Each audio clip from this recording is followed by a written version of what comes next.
Hello mga kababayan, it's me Eda. Ang buong bansa ay kasalukuyang nagluluksa at nanginginig sa matinding galit. Magpakatotoo nga tayo, hanggang kailan natin titiisin ang ganitong kabulukan sa ating sistema?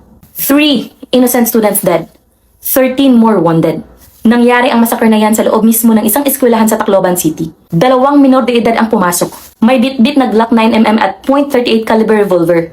At walang awang nagpaulan ng bala dahil lang sa isang simpleng alitan. This is a sickening reality mga kababayan. Ang mga paaralan natin na dapat ay ligtas na silungan, ginawa ng hunting grounds ng mga teenage monsters. So sino nga ba talaga ang dapat sisihin sa batas na ito mga kababayan? Let's talk about the elephant in the room, no? Ang bulok, inutil, at walang silbing Republic Act 9344 o yung sikat na Pangilinan Law. Imagine mga kababayan, ang batas na iyan ay ipinasa noong 2006. 20 taon na. It is a 20-year-old dinosaur law mga kababayan. Isang luma at ang pag-iwanan ng batas na pilit pa rin isinusuksok sa modernong panahon. For 2 decades mga kababayan, ang batas na ito ang naging invisible shield ng mga batang kriminal. Isipin ninyo, 20 years ago, wala pang ganyang katinding exposure ang mga kabataan sa internet. Wala pang matinding exposure ang mga kabataan sa karahasan at droga. Pero ngayon, iba na ang henerasyon. Dahil sa 15-year-old minimum age of criminal responsibility, untouchable na ang mga mamamatay tao. Ang mga 14 at 15 years old ngayon, mas marunong pa sa matatanda kung paano magkasa, magkarga, at kumitil ng buhay. Pero kapag nahuli, dadaan lang sa kunwaring rehabilitation sa bahay pag-asa na parang nagbakasyon lang, no? So si Senator Robin Padilla mga kababayan is 100% correct. Babaan agad ang age of criminal responsibility sa 10 years old, no? Dapat nang maipasa ang batas na sinusulong niya nang matapos na ang kalokohang ito mga kababayan. Kung may utak ka para pumatay, may sapat ka dapat na utak para mabulok sa kulungan. Cuddling these killers under the guise of youth for 20 straight years is a state-sanctioned complicity to murder mga kababayan. At sa mga magulang na kulang sa disiplina, gising naman kayo kung ang sarili mong anak ay nakakapagdala ng Glock 9mm sa loob ng school, sa bag nang hindi mo alam. Napakabaya mong magulang. You are an absolute undeniable failure, no? Sinasabi pa sa ulat na ang isang armas ay galing pa sa kamay ng kamag-anak na pulis. What a catastrophic criminal level of negligence mga kababayan. Tinalikuran ng mga modernong magulang ang rod of discipline para lang maging cool at magustuhan ng mga anak nila. Ang resulta? We are bleeding entitled sociopaths with zero respect for human life, no?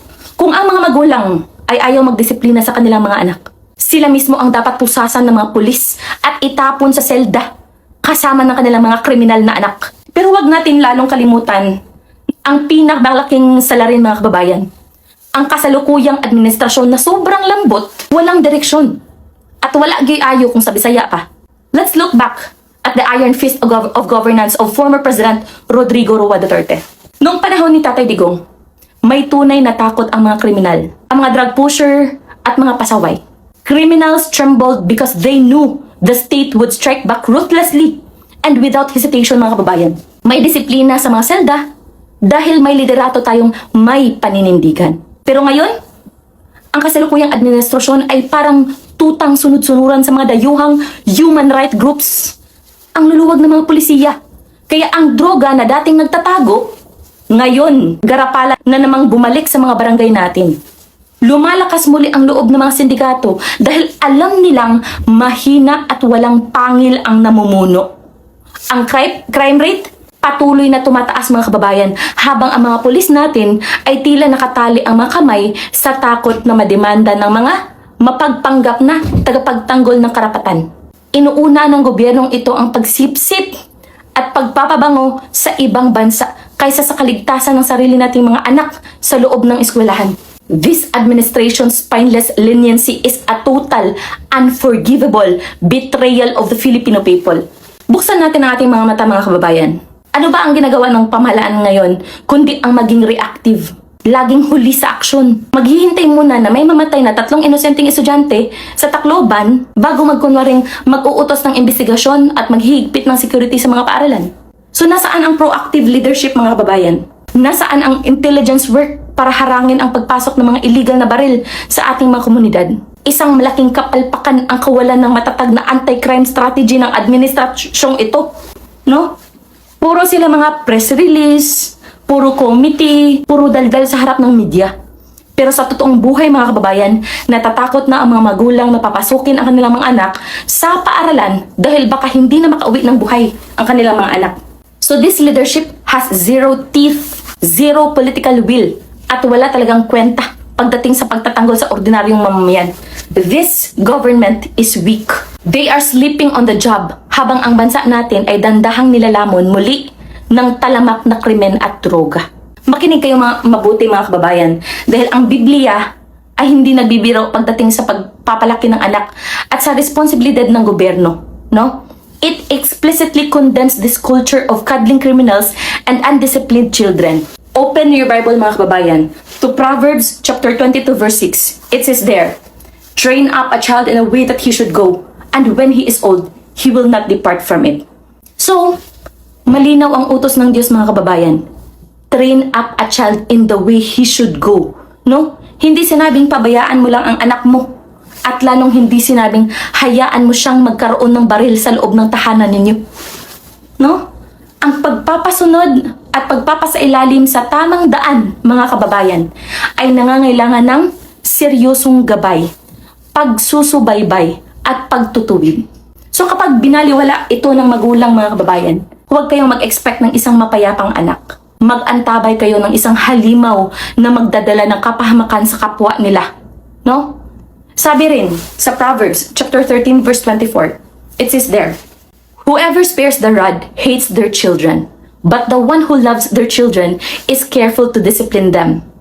So, inalis ng makabagong lipunan at ng mga makabagong magulang ang pamalo at ang tunay na disiplina mga kababayan. Kaya, pinalaki ninyo ang mga kabataang walang pakundangan kundi kumitil ng buhay ng iba. Sparing the rod is not love. It is pure hatred that drives our youth straight to destruction mga kababayan. Dagdag pa sa Proverbs chapter 29 verse 15. Anong sabi doon mga kababayan? It says there, "The rod and reproof give wisdom, but a child left himself brings shame to his mother." So anong ibig sabihin yan? Ang sabi rito, a child left to himself brings shame. Ang kahihiyang tinutukoy ng banal na kasulatan mga kababayan ay hindi lang simpleng chismis sa kapitbahay. No? Ito ang kahihiyan ng isang buong bansa na umiiyak ngayon sa harap ng kabaong ng 3 inosenteng estudyante. Dahil lang ang mga magulang sa kasalukuyan ay masyadong malambot para magdisiplina sa kanilang mga anak. Sabi din sa Ephesians chapter 6 verse 4 mga kababayan, anong sabi doon? It states there, "Fathers, do not provoke your children to anger, but bring them up in the discipline and instruction of the Lord." So anong ibig sabihin yan mga kababayan? Ang instruction at discipline ng Panginoon ay hindi kailanman naging malambot o walang pamantayan mga kababayan. It requires clear and unbreakable boundaries. Sinira ng kapabayaan ng mga magulang ang buhay ng mga biktima at maging ng mismong mga anak nilang sospek dahil hindi nila itinanim ang takot sa Diyos sa puso ng mga kabataang ito bago pa naging huli ang lahat mga kababayan. At para naman sa gobyerno, no? Sa ating gobyerno, makinig kayo sa Romans chapter 13 verse 4. Anong sabi doon? Anong sabi ng Biblia? It says there mga kababayan, "For government is God's servant working for your good. But if you do what is wrong, you should be afraid, because it has the power to punish for a reason. It is God's servant, an agent of wrath, to bring punishment on the wrongdoer." So anong ibig sabihin yun mga kababayan? Ha? Anong ibig sabihin? The sword mga kababayan, the sword of the state was forged by divine decree to terrify the wicked and execute wrath upon wrongdoers mga kababayan. Ang kapangyarihan ng pamahalaan na magparusa ay ibinigay ng Diyos para katakutan ng mga gumagawa ng masama. So kapag ang gobyerno ay naging lampa, weak, matatakotin, at tumatangging magparusa dahil lang sa edad ng isang killer, tahasan itong binibigo at tinatalikuran ang kanyang banal na tungkulin sa mamamayan. Okay? So mga kababayan, Ang dugo ng mga inosente sa Tacloban City cries out from the ground. Hindi natin kailangan ng puro psychoanalysis o malalambot na paalala mula sa DepEd. No? We need to tear down the 20-year-old Pangilinan Law. Ipasa na agad ang batas ni Senator Robin Padilla, mga kabayan.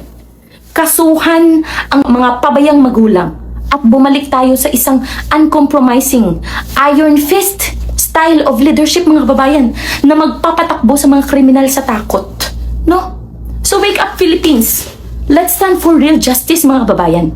See you soon on the next vlog.